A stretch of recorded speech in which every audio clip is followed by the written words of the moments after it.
Okay, so here we go. Today, ladies and gentlemen, I am doing a Booktuber name tag video.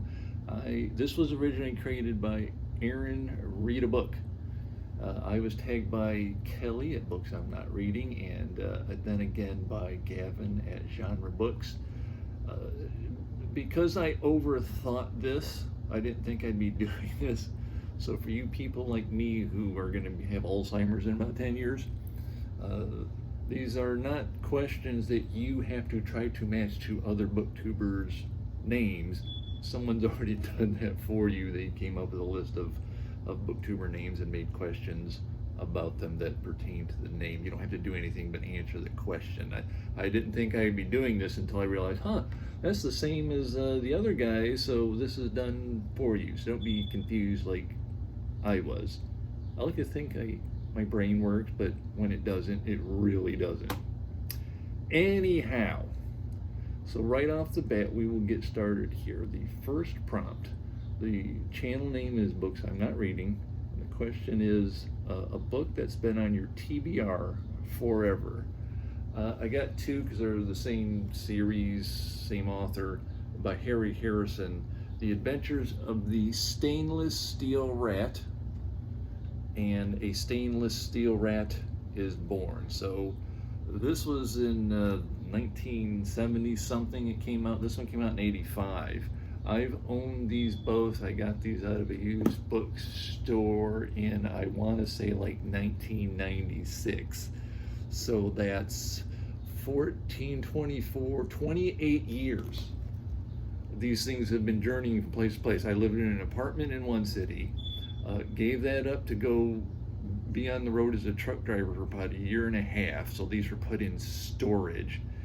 And then, let's see, so I came back and got, well, this apartment here. And so that's how long I have had these books, 28 years.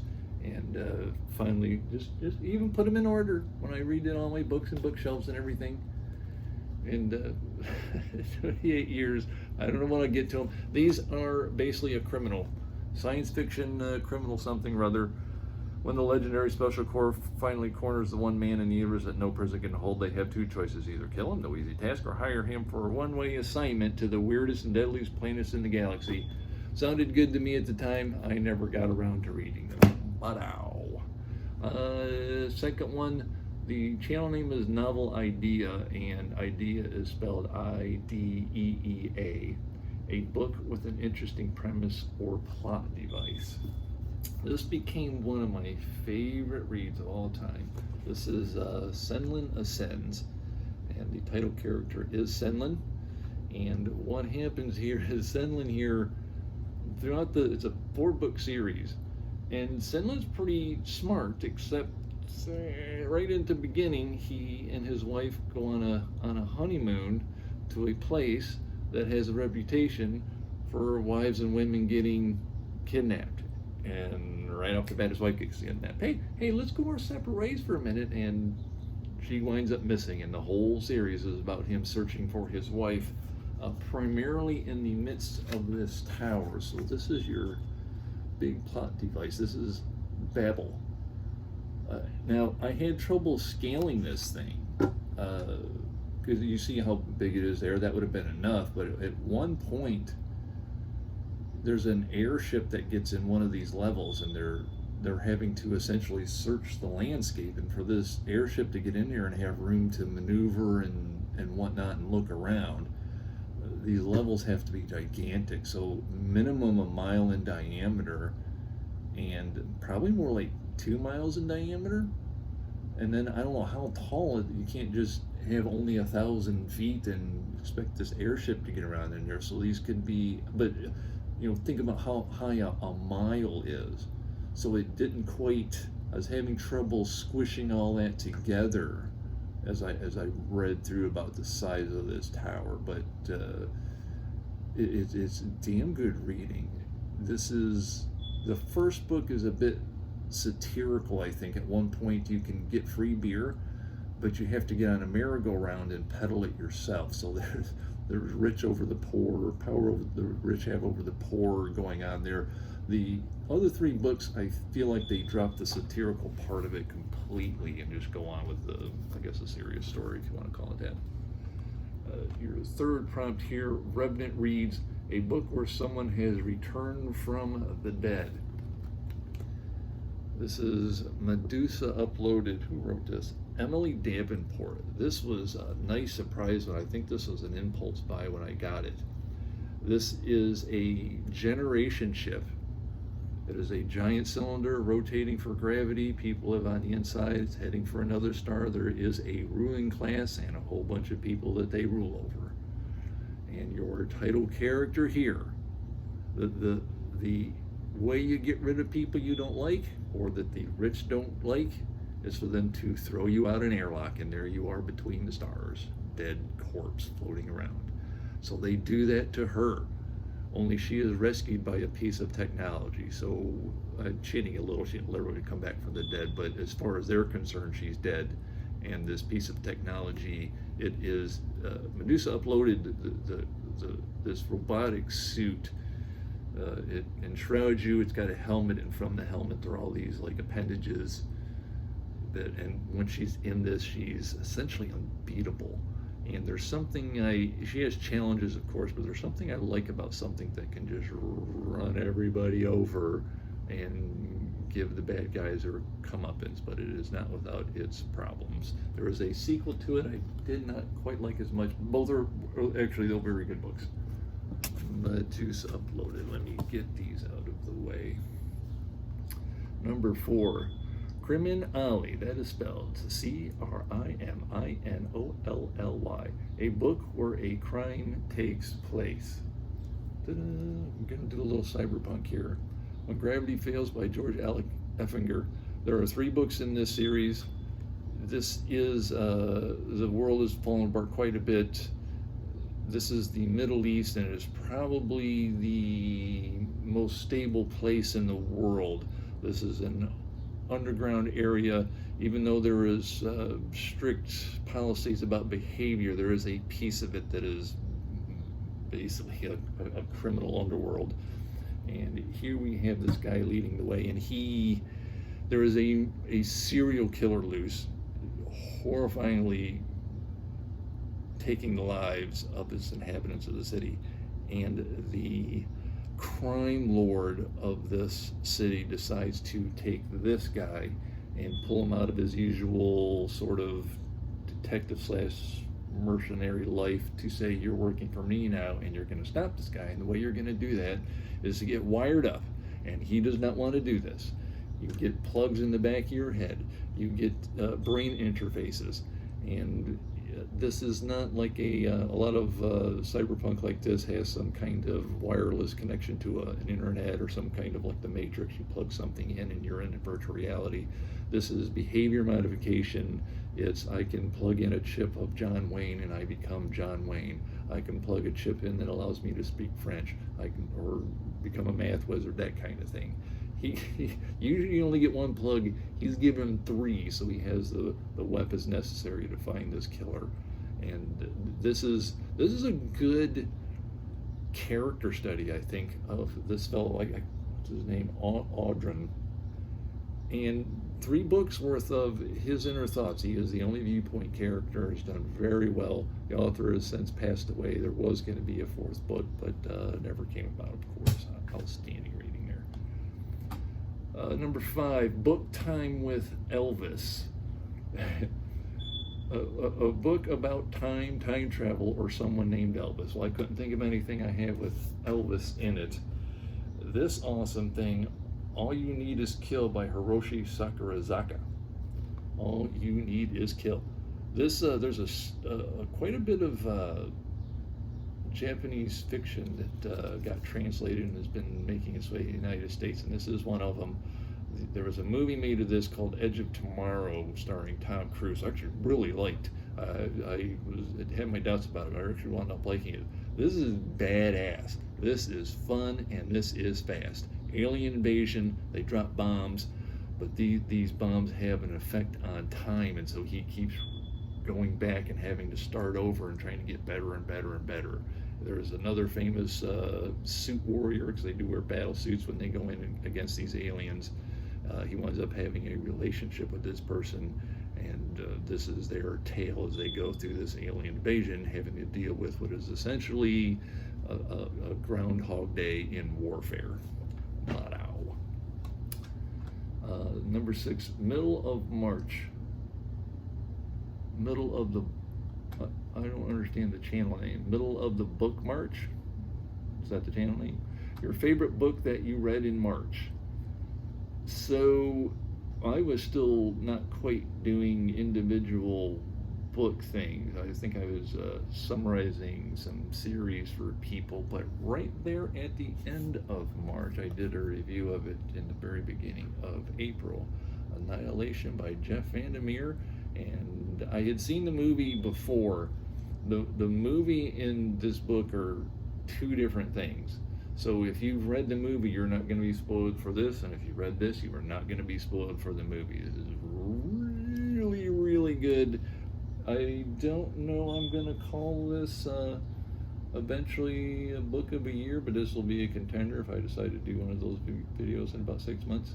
Though this turned me into a Vandermeer fan. There's 3 books in this series: The Southern Reach, and he has a Born I just did, and The Strange Bird, and Dead Astronauts, which I'm going to try to talk about tomorrow.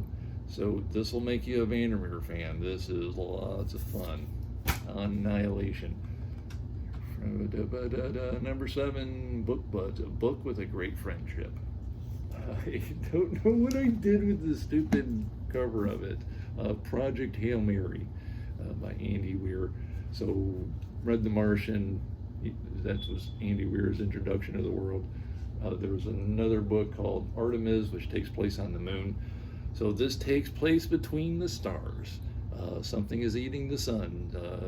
We see the same effect happening to another star. We want to find out what's happening there, so maybe we can find out what's happening and to stop our own solar system from being destroyed. So he has sent in a rocket to go find out what's going on there. It's basically a one-way suicide mission, and he runs into another being, and it's so uplifting, this story, and it's so wonderful, this story.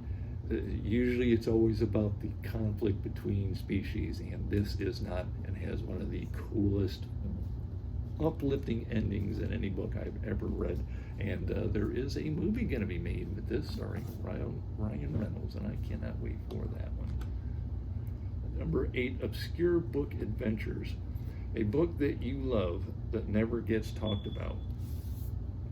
This one and the next one could qualify for that one. So this is Evening's Empires by Paul Macaulay. This is qualified as a hard science fiction book. There is a few little mentions of some sort of, let's say, advanced physics that we don't have now, but otherwise it's a hard science fiction book taking place primarily in the outer solar system, which has been settled. This is about a kid who his family's a trader ship, which takes the form of a ring, which rotates, so you can have gravity, some triple force, and it gets hijacked, and his entire family is killed. He wants to find out why, of course, and he escapes, and this is his adventures as he goes through the outer solar system, taking with him all the lessons given to him by his family that help him cope with this whole his new life that has been just turned upside down. Lots of betrayal in this one. This kind of qualifies as a little light cyberpunk and biopunk. There's brain interfaces and showing up to a giving world and downloading their information, so you can have like maps and like a tour guide type deal. Just one of the better books I've ever read. It's the 4th in a series. But it is a standalone. It never even needed to be connected to the other one in that series. It was called The Quiet War, Paul Macaulay. Number 9, Savage Reads, a book with a monster, a beast, or a human acting monstrously or beastly. So, everyone knows who Dracula is. This is by a descendant of Bram Stoker called Doc Ray Stoker. This is Dracula the Undead. He wrote this as This is considered an unofficial sequel to the original Dracula. I think there's some kind of official, something like a Dracula fan club, like Sherlock Holmes have some kind of fandom behind it that says this is canonical and this is not. So this is actually, by that same fandom, not considered canonical. And I suppose one of the reasons why is because he turns this story upside down and backwards. It is a shocker. I don't know why I've never seen anyone talk about this on Booktube, and it never comes up in some social media that I attend to talk about books. This is, how do you not give too much away? Everybody's not who they said they were in the original book. Atrocities are committed in here. One particularly graphic one that I couldn't believe I read, but you have to read it. This is one of the better written books I think I ever read. I wonder if sometimes I've gone back, like the next one, I have actually gone back and reread books and said, you know what, that wasn't quite as good as I thought when I originally read it, but so I haven't gone back and see if I felt the same way, but this was such a shocker, at least at the time, that I'm showing it to you now. Number 10, a book that fits your own channel name or the name of a channel that you love. I had trouble with this one because Monty Atkins books, I don't know what in the world I could have possibly have come up with. Even channel names. I mean, look at all these books I'm not reading. Novel Ideas, Revenant Reads. Some of the tags this person used. Cozy Days Mimi. Triumph Reads. I'm just Monty Atkins books. And the only other plain Jane one I ever heard of was Murphy Napier books. But I actually thought maybe I'd use something like a book about books, but like, for example, The Book That Wouldn't Burn by Mark Lawrence.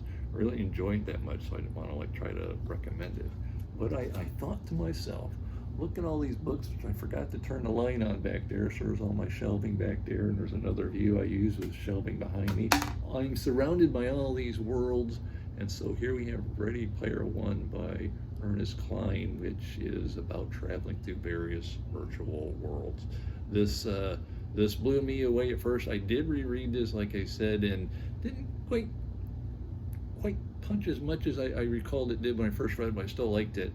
And the movie that Spielberg made, I really loved. And I understand he was trying to develop a sequel. If he does so, I hope it should be a sequel to his book, because Ernest Cline wrote a sequel to this, Ready Player 2, and I actually did not like that book at all. There are pieces of it I liked. When it was trying to be more like this, it worked, but as its own animal, it wasn't very good. I did not like it. I was very disappointed. I got that for myself as a Christmas gift. Barnes & Noble opened it early with signed copies of things, and I got it, and yeah, I wasn't happy with it. So hopefully Spielberg does make a sequel as to his own movie primarily, and works out pretty well. That's really gonna be it for me then for this book. Oh, I gotta name tags. I'm sorry. Part 11. Tag some other booktubers. Okay, here we go. Here's what I'm gonna do. We have got MJ at Reading This Life, Chanel Chapters, the Chapter Conundrum, that is a brand new channel. Mild Rumpus, Book Drifter, that is a very new channel as well. I told her I was going to tag her this week. McKenna Loves Content, read by Fred, and Sammy Can't Read. I can't remember if that's I think that's a new one too. But that's it. That's all the people I'm tagging. It'll all be down in the description. Tomorrow I'm gonna not wait and do a whole nother video, because I am going to talk about Dead Astronauts. I'm gonna talk about Heavenbreaker.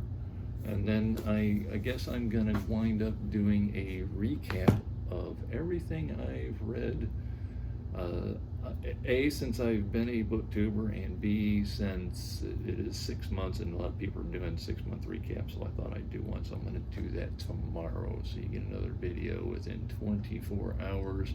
Right now, okay, so every once in a while, you start reading the book. Like me, you might give it 100 pages. In this case, it's only 200 pages long, so that'd be the whole half the book. But I started reading Elder Race, Adrian Tchaikovsky. I'm only 35 pages in. This is amazing. So I'll be probably next week. I'll probably get this finished quick, and then this is a something that predates Neuromancer, another cyberpunk book, Web of Angels, and I'm probably going to talk about these 2 books next week. That is all. Got to do a little bit of, well, not editing, because I don't edit, as you can tell, but I got to fix this video up now and upload it, and hopefully you watch it. I got, what am I doing? I'm up to, hold on, I'm not done yet. I should just end this video right now, but I'm not gonna. 1 second. We're gonna look at Monty's channel here. What's going on here? This is not working out very well, so now I really should end this so I don't bore you half to death. Don't mind me. I'm just not clicking the right buttons. Here we go. Monty Adkins, 293 subscribers. This will be video 67. Man, how am I doing? I haven't looked. I joined, well, it says I joined November 29, 2009, but I've only been uploading videos since this past January in 2024. 16,389 views. Wow. I think I usually get like 3 dozen views. That's fine. I'm good. I hope you all have a lovely weekend, and I'll be seeing you tomorrow, sort of. Thank you very much. Bye-bye.